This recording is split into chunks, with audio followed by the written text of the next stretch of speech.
नमस्कार, आप सभी का स्वागत है रोजगार 100% में। और हमने कहा था कि आज से हम नदी शुरू करने वाले हैं। आपके जो महत्वपूर्ण पार्ट था भारत का, जो जहां से क्वेश्चन ज़्यादातर बनते थे, वो टॉपिक पूरा हो चुका है आपका।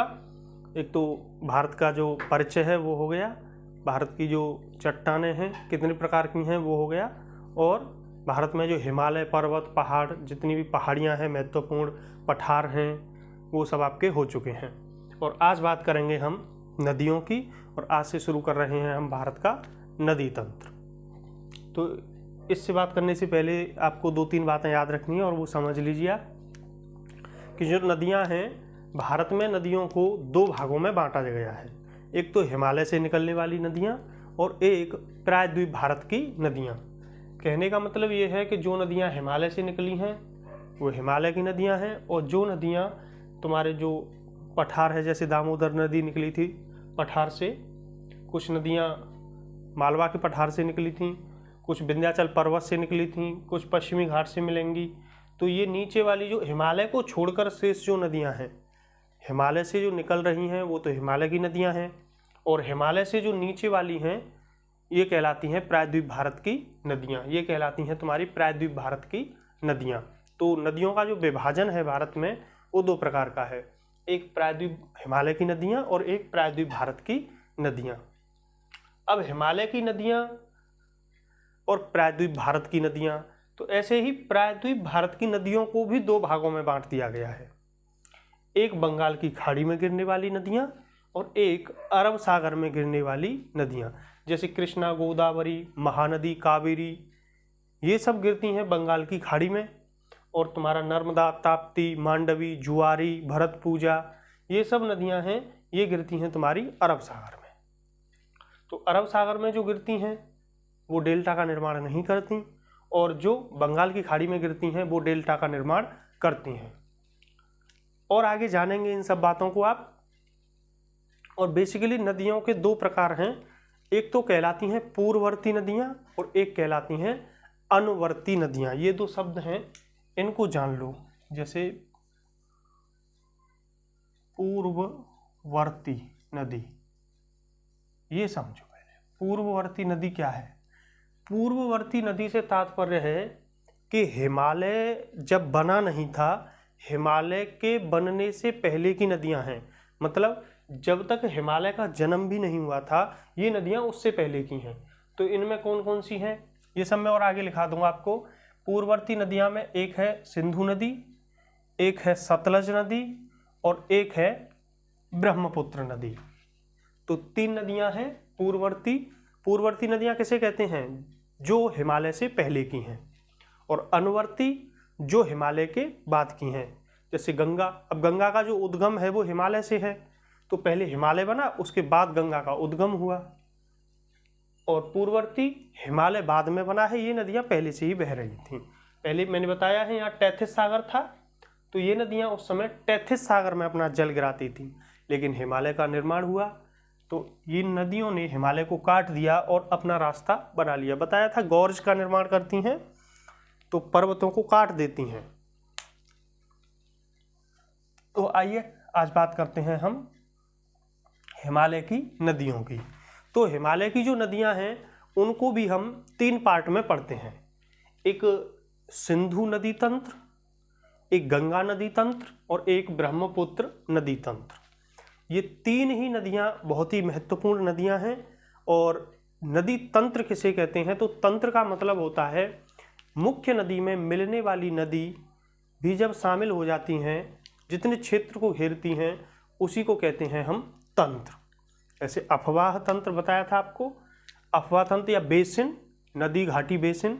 नदी बेसिन का मतलब भी यही होता है कि कितनी नदियां उसमें आकर मिल रही हैं। जैसे मान लो कि ये कोई नदी बह रही है तो ये तो मुख्य नदी है, मान लेते हैं कि ये सिंधु नदी है, तो ये सिंपल है कि सिंधु नदी है, लेकिन इसमें एक नदी इधर से मिली, इधर से मिली, इधर से मिली, इधर से मिली, इनकी छोटी छोटियाँ नदियाँ सहायक हैं ऐसे।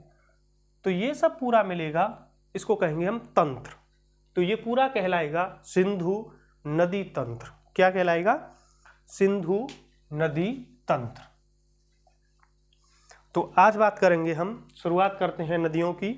और जो महत्वपूर्ण पार्ट है उसको तो हम पढ़ा ही देंगे नदियों का। और यदि कोई पॉइंट रह भी जाता है और आपको लग रहा है कि हमने नहीं बताया है, तो आप अपने नोट्स बनाते समय थोड़ी सी जगह नीचे छोड़ दिया करेंगे, जिसमें कि कोई एक्स्ट्रा पॉइंट आए तो आप उसको उसमें नोट कर लें। क्योंकि सब कुछ मैं भी नहीं जानता हूँ कि आपको सब कुछ मैं भी पढ़ा दूँ, यही नहीं, आपको भी अपने लिए कुछ करना होगा। तो आप जब अपने लिए ईमानदारी से मेहनत करेंगे तो 100% है कि आप सरकारी जॉब ले जाएंगे। तो आइए शुरुआत करते हैं हम सिंधु नदी तंत्र की। सिंधु नदी तंत्र की तो पहले तो मैं ये नदियाँ समझा दूँ आपको। ये जो मैंने एक चार्ट सा बनाया है, ये है नदियाँ, ये नदियाँ हैं और ये बेसिकली आपको याद होनी चाहिए। और ये थोड़ा मैप में मैं इसलिए बता रहा हूँ क्योंकि मैप में जब याद रहता है तो थोड़ा मैप में देख के हमारी मेमोरी बढ़ जाती है, पता रहता है कि हाँ ये है। तो ये वाली जो ऊपर वाली जो नदी दिख रही है आपको, ये नदी हैं, ध्यान रखना ये नदियाँ हैं, ठीक है। तो ये जो यहाँ से लेकर एक नदी निकली है इस जगह से, ये वाली जो आ रही है ऐसे करके आगे तक, इस वाली नदी को कहते हैं हम सिंधु नदी। कौन सी नदी कहते हैं हम? सिंधु नदी। फिर इसके बाद देखेंगे आप, एक नदी यहाँ से निकली है, ये चली आ रही है, ये चली आ रही है, इसको कहते हैं हम झेलम नदी। देखो ये वाली झेलम नदी है। ऐसे ही एक ये है, इसको कहते हैं हम चिनाब नदी। एक ये है, इसको कहते हैं हम रावी नदी। एक ये है, यहाँ से निकली है, यहीं मिल गई है, इसको कहते हैं हम ब्यास नदी। और एक यहाँ से निकल के ये आ रही है, यहाँ मिल गई है, इसको कहते हैं हम सतलज नदी। इसको कहते हैं हम सतलज नदी। तो आपको जैसे जैसे ये मैप में दिखाई गई हैं वैसे वैसे ही क्रम को मैंने लिख दिया है। तो आप ध्यान रखेंगे, ये जो नदियों का जो क्रम है ये उत्तर से दक्षिण है। ये कैसा क्रम है? ये उत्तर से दक्षिण है। सबसे उत्तर में कौन सी नदियां है? सिंधु नदी, उसके बाद झेलम नदी, उसके बाद चिनाब, उसके बाद रावी, उसके बाद ब्यास और उसके बाद सतलज। ये क्रम आपको याद होना चाहिए, उत्तर से दक्षिण या दक्षिण से उत्तर, उत्तर से दक्षिण या दक्षिण से उत्तर। अब मैंने लिख दिया है यहाँ कि सिंधु नदी तंत्र पढ़ रहे हैं आप, तो सिंधु नदी तंत्र है, इसका मतलब है कि जो मुख्य नदी है वो कौन सी है? सिंधु। वो कौन सी नदी है? सिंधु। तो मुख्य नदी है सिंधु। तो आइए बात करते हैं पहले तो इनके उद्गम स्थल की। उद्गम स्थल की, जैसे मैं बोलूं और कोई पॉइंट यहाँ ना हो तो आप उसको नोट कर लेना, उसको मेंशन कर लेना, ठीक है। तो सिंधु नदी तंत्र में सबसे पहले सिंधु नदी, तो मैं ये जो इधर लिखा हुआ है ये इनका उद्गम स्थल है कि कौन सी नदी किस जगह से निकली है, कौन सी नदी किस जगह से निकली है। तो सिंधु नदी ये दिखाई दे रही है आपको, ये वाली। तो ये वाला है चोमायुंगडुंग ग्लेशियर। तो चोमायुंगडुंग ग्लेशियर से सिंधु नदी का उद्गम स्थल है और चोमायुंगडुंग ग्लेशियर मानसरोवर झील के समीप है। कभी कभी ये ग्लेशियर न देकर आपको मानसरोवर झील दे देगा, वो कह देगा कि सिंधु नदी का उद्गम कहाँ से है, कहाँ से निकलती है सिंधु नदी।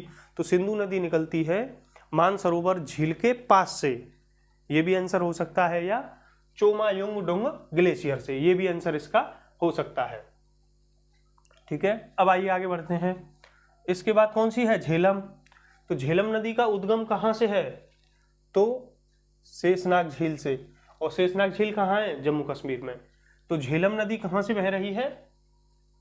जम्मू कश्मीर में। शेषनाग झील से ये निकलती है और आगे रावी में, चिनाब में मिल जाती है, ठीक है। आगे बात करते हैं चिनाब नदी की। चिनाब नदी बारालाचाला दर्रे के समीप से निकलती है। चिनाब नदी कौन सी है? ये वाली, ये यहाँ से निकलती है, बारालाचाला दर्रे के समीप से निकलती है। और आगे की रावी और ब्यास हैं दोनों, ये वाली रावी, ये वाली ब्यास। तो रावी और ब्यास निकलती हैं रोहतांग दर्रे के समीप से, और ये दोनों दर्रे हिमाचल में हैं। कहाँ हैं? हिमाचल। ये आप नोट कर लेना, वैसे दर्रे करा दिए हैं हमने, लेकिन फिर भी बारालाचाला दर्रा और रोहतांग दर्रा कहाँ है? हिमाचल में है, ठीक है। तो अब पता चला सिंधु नदी कहाँ से निकलती है? यहाँ से। ये कौन सा है? चीन है, तिब्बत है, चीन का तिब्बत वाला क्षेत्र है। तो इसका भी ध्यान रखना आप, ये तिब्बत वाला है, तिब्बत से निकलती है ये, और झेलम पता ही है जम्मू कश्मीर से निकलती है, और चीनाब रावी हिमाचल से निकलती हैं, ब्यास भी हिमाचल से निकलती है, और चीनाब निकलती है आपकी वारालाचाला दर्रे के सब पास से, और रावी और ब्यास निकलती हैं रोहतांग दर्रे के पास से। ठीक है, आगे बात करते हैं सतलज की। तो सतलज भी यहाँ से निकलती है और यहाँ आ रही है सतलज। तो सतलज निकलती है राकसताल झील से, और राकसताल झील कहाँ है? ये भी तिब्बत में, ये भी कहाँ है? तिब्बत में है, ये चीन में है। अब थोड़ा मैप में भी देखकर ये समझो कि ये जगह कौन सी है, तिब्बत वाली है। मैंने कहा था आपसे कि एक भारत का मैप ले लेना, उसमें सब दर्शाया गया है कि पाकिस्तान कहाँ है, कौन सा तिब्बत का क्षेत्र है, कहाँ म्यांमार है, कहाँ अफगानिस्तान है, सब दिखाया है उसमें, कहाँ नेपाल है, कहाँ भूटान है, कहाँ बांग्लादेश है। तो एक बार मैं फिर से बता दूं कि ये जो नदियां दिखाई दे रही हैं, इनका एक तो आपको क्रम पता होना चाहिए कि ऊपर वाली सिंधु नदी, फिर झेलम, फिर चेनाब, फिर रावी, फिर ब्यास, फिर सतलज, ये क्रम ऐसे ही है। ठीक है, ये कहाँ कहाँ से निकल रही हैं? तो सिंधु निकलती है चोमायोंगडोंग ग्लेशियर से, जो मानसरोवर झील के समीप है। झेलम निकलती है शेषनाग झील से। चीनाब निकलती है वारालाचाला दर्रे के पास से, और रावी और ब्यास निकलती हैं रोहतांग दर्रे के पास से, और सतलज निकलती है राकसताल झील से, या इस राकसताल झील को कहीं कहीं राक्षस ताल भी लिखा है। राकसताल झील को क्या लिख देता है वो कभी कभी? राक्षस ताल, ध्यान रखेंगे आप ये। तो कभी कभी राकसताल झील को राक्षस ताल झील भी वो लिख देता है। आइए आगे बात कर लेते हैं। सिंधु नदी की सहायक नदी कौन कौन सी हैं? तो पहले तो सिंधु नदी मुख्य हो गई, ये तो 5 हो ही गई, और इन 5 को हम कहते हैं पंचनद। इन 5 नदियों को कहते हैं हम पंचनद। झेलम, चेनाब, रावी, ब्यास, सतलज, इन 5 नदियों के समूह को कहा जाता है पंचनद। ठीक है, तो कभी कभी आपसे एक सवाल पूछ सकता है कि निम्न में से कौन सी नदी पंचनद की नदी नहीं है? तो या निम्न में से कौन सी नदी पंचनद समूह में शामिल नहीं है? तो इनमें से 3 होगी, कोई और चौथी दे देगा। ठीक है, आइए आगे बात कर लेते हैं। तो सिंधु की सहायक नदियां कौन कौन सी हैं? इसका ये दोनों ध्यान रखना है आपको, क्योंकि यहाँ से सवाल बहुत बार बना है और यहीं कन्फ्यूज हो जाता है थोड़ा। नदी ऐसे आ रही है ऊपर से, जैसे आप सोचो कि आप ऐसे जा रहे हो तो ये वाला दायां और सीधा वाला, सीधा वाला दायां और ये वाला होता है बायां। ठीक है, दायां से बस ध्यान रखो कि ज़्यादातर लोग सीधे हाथ से दाल रोटी खाते हैं, तो दाल से दायां, तो बस ये वाला इधर वाला दायां और इधर वाला हो जाएगा बायां। तो सिंधु की सहायक नदियां तो दाईं ओर से कौन कौन सी हैं? तो श्योक, काबुल, कुर्रम, गोमल, किशनगंगा, ये महत्वपूर्ण नदियां हैं जो सिंधु नदी में दाईं ओर से मिलती हैं। मैंने आपको बताया था ना श्योक कहाँ से मिलती है, यहाँ से मिलती है श्योक। यही तो थी पर्वत जब बनाया था काराकोरम, लद्दाख, जास्कर श्रेणियाँ, तो बताया था कि ये कौन सी नदी है, ये श्योक नदी है, ये श्योक है। तो श्योक ऊपर से मिल रही है दाईं ओर से। अच्छा, एक ये ध्यान रखना, किशनगंगा नदी, किशनगंगा नदी पाकिस्तान में भी बहती है, और पाकिस्तान में किशनगंगा नदी को हम नीलम नदी कहते हैं। ये पाक का मतलब पाकिस्तान है। ठीक है, पाक का मतलब पाकिस्तान। तो किशनगंगा नदी को हम पाकिस्तान में नीलम नदी के नाम से भी जानते हैं। ठीक है, आइए आगे बढ़ते हैं। फिर है बाईं ओर से मिलने वाली नदियाँ। तो बाईं ओर से जास्कर, श्यांग, सिगार और पंचनद। ठीक है, पंचनद यही वाली 5 हैं। पंचनद का मतलब है ये वाली 5। ठीक है, तो ये वाली नदियां हैं जो इसकी सहायक नदियां हैं। ठीक है, एक सवाल और बनता है कि सिंधु नदी की सबसे बड़ी सहायक नदी कौन सी है? सिंधु नदी की सबसे बड़ी सहायक नदी कौन सी है? ठीक है, ये सवाल बनता है। तो 5 जो मिल रही हैं वो आकर अपना जल यहाँ छोड़ रही हैं। इसमें ये पाकिस्तान है यहाँ, और पाकिस्तान का मिठानकोट एक जगह है, यहाँ लिख लेना पाक। तो पाकिस्तान में एक स्थान है मिठानकोट, मिठानकोट के पास ये सभी आकर अपना जल सिंधु में मिला देती हैं। तो आपको मैं बता दूं, यहाँ थोड़ा कंफ्यूज है क्योंकि बॉक्सों में यहाँ थोड़ा अलग अलग है किसी बुक्स में लिखा हुआ है कि सिंधु नदी की जो सबसे बड़ी सहायक है वो सतलज है, ये वाली सतलज, इसको हम यहाँ तक सतलज के नाम से जानते हैं। और किन्हीं किताबों में लिखा हुआ है कि सिंधु नदी की सबसे बड़ी सहायक नदी चेनाब है, सबसे बड़ी चेनाब है। जैसे यहाँ से निकल कर आई यहाँ और यहाँ आके सतलज में जब मिलती है तो ये आगे चेनाब कहलाती है, ये आगे चेनाब कहलाती है। और किन्हीं किताबों में लिखा है कि जब चेनाब आके मिलती है तो आगे ये सतलज कहलाती है। तो यहाँ थोड़ा कन्फ्यूजन है, आप थोड़ा चेनाब को बेटर मानेंगे। यदि ऑप्शन में चेनाब दे रखा है तो आप चेनाब मानेंगे पहले स्थान पर, ठीक है, क्योंकि थोड़ा जो अच्छे लेवल की किताब हैं उनमें चेनाब दे रखा है तो आप चेनाब को मानेंगे। और हाँ, ये बस सहायक नदियां हैं इसकी। और आगे थोड़ा झेलम नदी के बारे में जान लेते हैं, और इनसे किसी से कोई क्वेश्चन नहीं आएगा ज़्यादा। एक झेलम नदी है, इससे थोड़ा क्वेश्चन आते हैं। ये लिखा हुआ है श्रीनगर होते हुए ये बुलर झील में मिल जाती है। अब ध्यान से पढ़ना, इसको ध्यान से समझो। एक चीज़ समझना, यहाँ ये कह रहा है कि श्रीनगर होते हुए ये बुलर झील में मिल जाती है, ठीक है। तो एक तो ये पता चल गया आपको कि श्रीनगर कौन सी नदी के किनारे है, तो झेलम नदी के किनारे है, ये भी क्लियर हुआ। दूसरा, ये मान लो कि ये बुलर झील है, ठीक है। अब ये बुलर झील में जब ऐसे प्रवेश करती है तो पूरा झील है, ये तो पानी भरा हुआ है, दूसरी तरफ से ये निकलती है ऐसे, तो बुलर झील में इधर से पानी एंटर करेगा, इधर से निकलेगा। तो ये क्या है कि पूरी झील में पानी ताज़ा, इधर से ताज़ा पानी आ रहा है और इधर से पानी निकलता जा रहा है, तो ये ताज़े पानी की झील है। बुलर झील ताज़े पानी की भारत की सबसे बड़ी झील है। और ताज़े का मतलब होता है मीठा पानी, ताज़े का मतलब होता है मीठा पानी। तो भारत की सबसे बड़ी झील कौन सी है मीठे पानी की? बुलर झील। बुलर झील इसीलिए है मीठे पानी की क्योंकि झीलम इसमें एक साइड से प्रवेश करती है और दूसरी साइड से निकल जाती है, तो पानी जो है वो फ्लो में रहता है। यहाँ पानी जो है फ्लो में रहता है, बहता रहता है इस नदी में, ठीक है। तो बुलर झील भी पता चला आपको, मीठे पानी की झील है सबसे बड़ी। और कभी पूछ ले आपसे कि ताज़े पानी की सबसे बड़ी झील कौन सी है, तो बुलर ही होगी। ताज़े का मतलब मीठा होता है, ठीक है। अच्छा, दूसरा है इसमें श्रीनगर भी झेलम के किनारे हो गया। फिर नेक्स्ट पॉइंट है, ये लिखा हुआ है कि अनंतनाग से बारामूला तक ये नौकागम्य है। बारामूला तक ये नौकागम्य है। अब नौकागम्य का मतलब होता है कि यहाँ पर नाव चलाई जाती हैं, यहाँ पर नाव चलाई जाती हैं। कहाँ से कहाँ तक? अनंतनाग से बारामूला तक, अनंतनाग से बारामूला तक। अब इसको समझिए। अब कोई ये पहाड़ है, अब कोई नदी कहीं नीची कहीं ऐसे ऐसे हो तो उसमें नाव नहीं चलाई जा सकती, ठीक है। तो नाव कैसे चलाई जा सकती है? जहाँ नदी थोड़ा समतल रूप में बह रही हो, थोड़ा समतल रूप में बह रही हो। तो ये अनंतनाग से बारामूला तक लिख लेना, इसको नोट कर लेना थोड़ा, कि झेलम नदी, मैं बोल दे रहा हूँ, ये नोट कर लेना, इसमें मेंशन नहीं है। झेलम नदी अनंतनाग से बारामूला तक कश्मीर घाटी में बहती है और ये वहाँ विसर्प के रूप में बहती है, विसर्प के रूप में बहती है।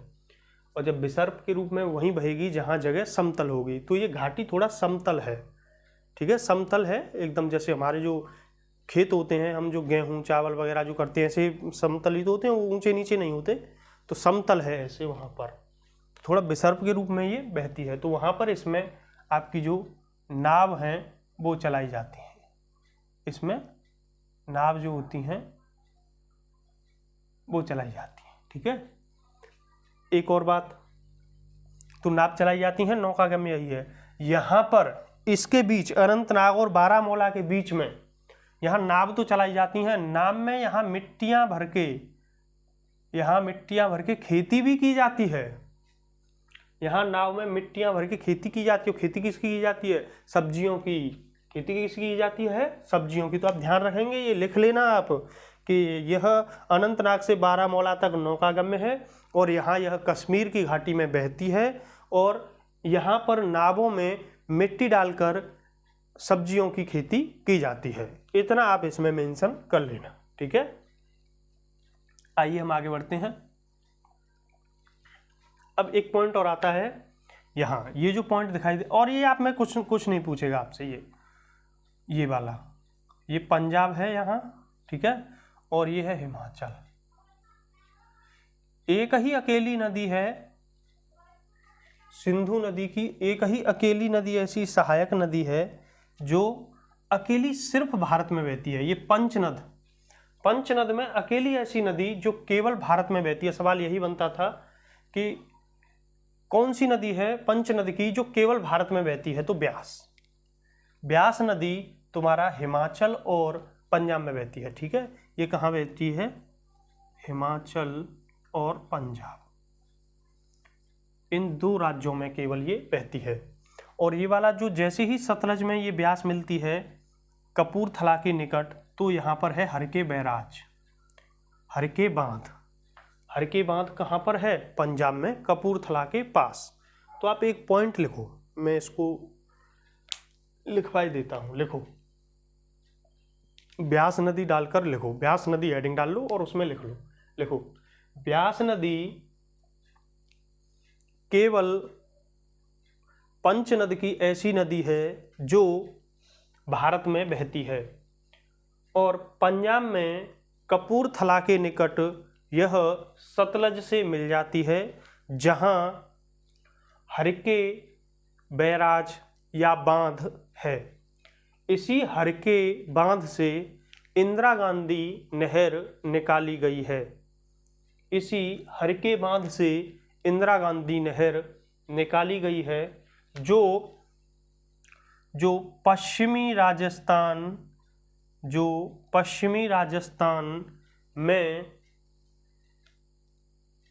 सिंचाई का काम करती है, जो पश्चिमी राजस्थान में सिंचाई का काम करती है। इसी इंदिरा गांधी नहर के कारण राजस्थान के गंगानगर जिले में, यहाँ पर है गंगानगर, राजस्थान के गंगानगर जिले में धान जैसी खेती संभव हो सकी है। तो ध्यान रखना आप कि ब्यास नदी पंजाब में कपूरथला के पास मिलती है और वहाँ हरके बैराज बनाया गया है, और हरके बैराज से ही इंदिरा गांधी नहर को निकाला गया है, जो पश्चिमी राजस्थान में सिंचाई का काम करती है। और जो गंगानगर है, राजस्थान का एक जिला है गंगानगर, तो गंगानगर में धान की भी खेती है, बड़े पैमाने पर होती है, जबकि यहाँ रेगिस्तान था। इस नहर से पहले यहाँ खेती नहीं होती थी, तो इसीलिए इंदिरा गांधी नहर को निकाला गया कि यहाँ सब उबड़ खाबड़ है और रेगिस्तान है, तो जब यहाँ सिंचाई होगी तो यहाँ पर खेती को उपजाऊ बनाया जा सकता है। तो यहाँ इसीलिए इस नहर को निकाला गया, और भारत की सबसे बड़ी नहर है, ठीक है, ये लिख लेना कहीं कि इंदिरा गांधी नहर भारत की सबसे बड़ी नहर है, ठीक है। आइए और बात करते हैं, ये सब बात हो ही चुकी है, ये हो गया, ठीक है, किशन गंगा। हाँ, अब क्या हुआ कि भारत में और पाकिस्तान में इन नदियों के जल को लेकर विवाद था, क्योंकि देश 1947 में आज़ाद हो गया था। तो अब ये नहीं तय हो पा रहा कि किस नदी का कौन जल कितना उपयोग करेगा, क्योंकि भाई प्रकृति का संसाधन है, ये मानव ने नहीं बनाया है, तो सभी मानवों का बराबर अधिकार है प्रकृति पर। तो भारत और पाकिस्तान के बीच एक सिंधु नदी जल समझौता हुआ था 1960 में। ये किस किस के बीच हुआ है? भारत और पाकिस्तान के बीच सिंधु नदी जल समझौता 1960 में हुआ, और उसमें तय किया गया कि सिंधु नदी, झेलम नदी और चिनाब नदी, इन तीन नदियों का जल भारत 20% उपयोग करेगा और 80% उपयोग करेगा पाकिस्तान। कहने का मतलब है कि यदि मानो, मैं एक छोटा आंकड़ा बता दूं आपको, कि यदि सिंधु, झेलम और चिनाब में 100 लीटर पानी आए तो भारत इसका 20 लीटर उपयोग करेगा और पाकिस्तान इसका 80 लीटर उपयोग करेगा। और आगे का है रावी, ब्यास और सतलज, इसमें यह तय हुआ कि 80% पानी इसका भारत उपयोग करेगा और पाकिस्तान 20% उपयोग करेगा। तो इन नदियों के समझौते को लेकर अब भी विवाद है। पाकिस्तान कभी कभी अपना मुद्दा उठा देता है कि भारत इस समझौते का उल्लंघन कर रहा है, लेकिन ऐसा है नहीं। तो ऊपर वाली जो 3 नदियां हैं सिंधु, झेलम और चीनाब, इन 3 नदियों का तो पाकिस्तान 80% उपयोग करता है, भारत 20%।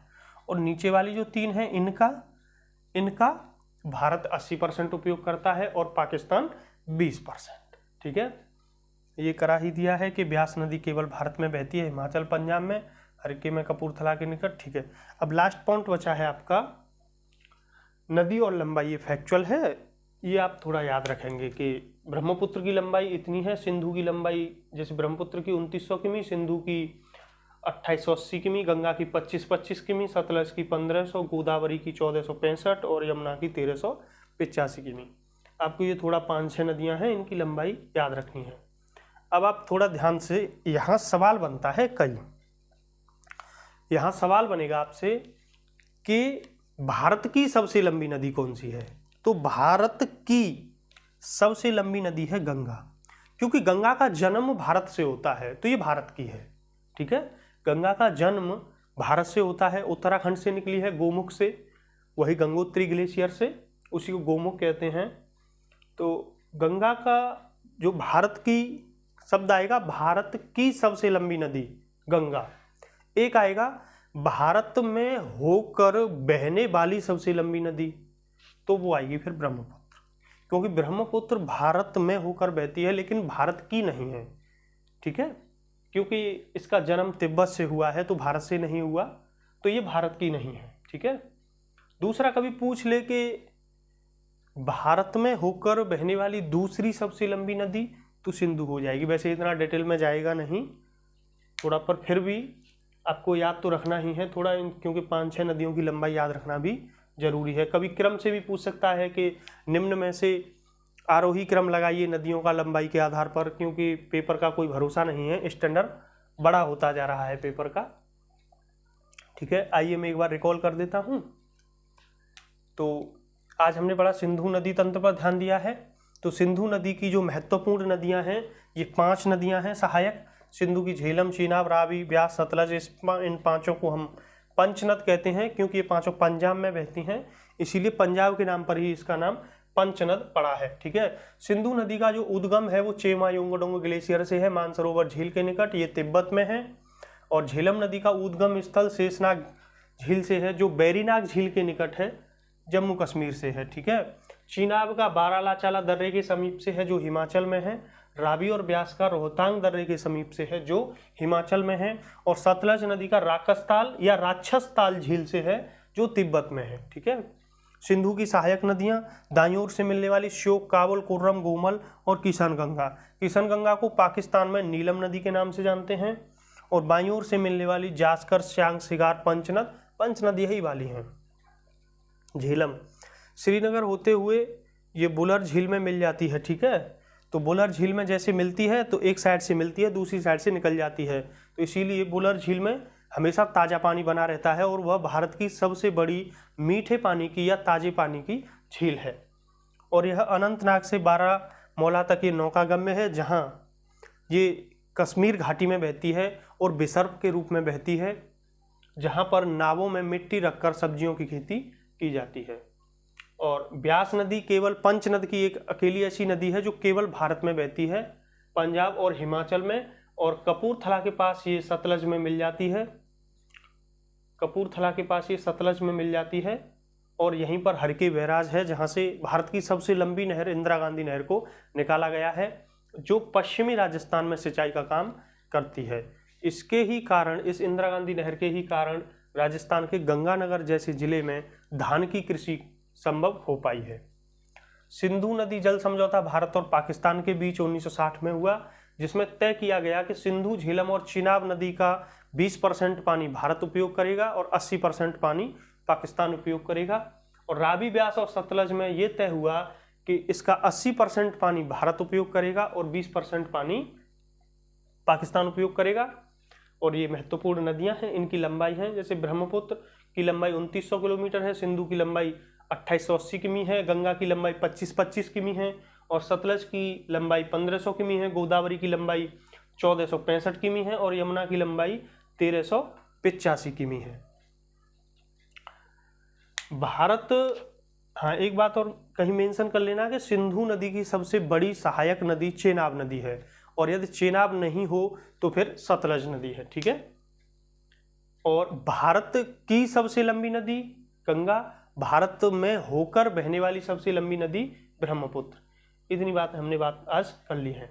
और दो शब्द और बताए थे आपको कि जो भारत की नदियां हैं उनको हम 2 पार्ट में पढ़ेंगे, एक हिमालय की नदियां और एक प्रायद्वीप भारत की नदियां।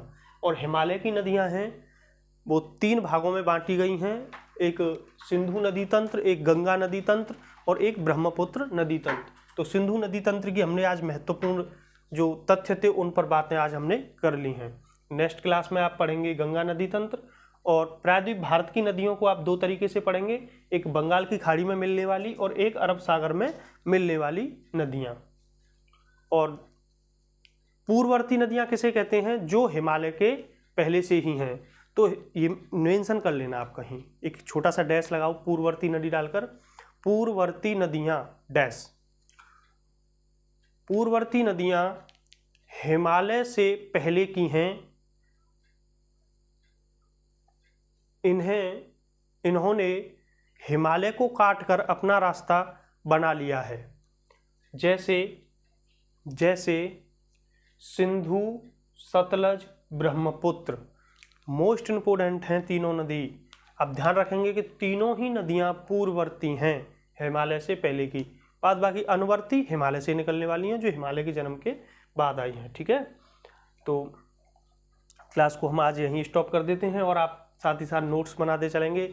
और क्लास को लाइक कीजिए, शेयर कीजिए आप, और चैनल को सब्सक्राइब कीजिए। क्लास आपको लग रही है कि हाँ बेहतर समझा पा रहे हैं तो आप चैनल को अवश्य सब्सक्राइब करें, और एक लाइक ज़रूर करें क्लास पर, कमेंट्स ज़रूर करें। और हमारा एक टेलीग्राम चैनल भी बना दिया है हमने, इसी के नाम से, रोजगार 100% के नाम से, और इसके डिस्क्रिप्शन में उसकी लिंक भी डाल देते हैं वीडियो के में, तो आप उससे भी जुड़ें। मैं उस पर छोटी छोटी, अभी जब एक एवरेज बच्चे हो जाएंगे तो उस पर मैं PDF के रूप में आपको नोट्स दे दूंगा। वैसे आप नोट्स अपने हाथ से लिखें तो ज़्यादा बेहतर है, क्योंकि अपने हाथ से लिखे हुए नोट्स बहुत जल्द याद होते हैं और उनका रिवीजन भी बहुत अच्छा होता है। ठीक है। तो क्लास को लाइक कीजिए, शेयर कीजिए, चैनल को सब्सक्राइब कीजिए। धन्यवाद।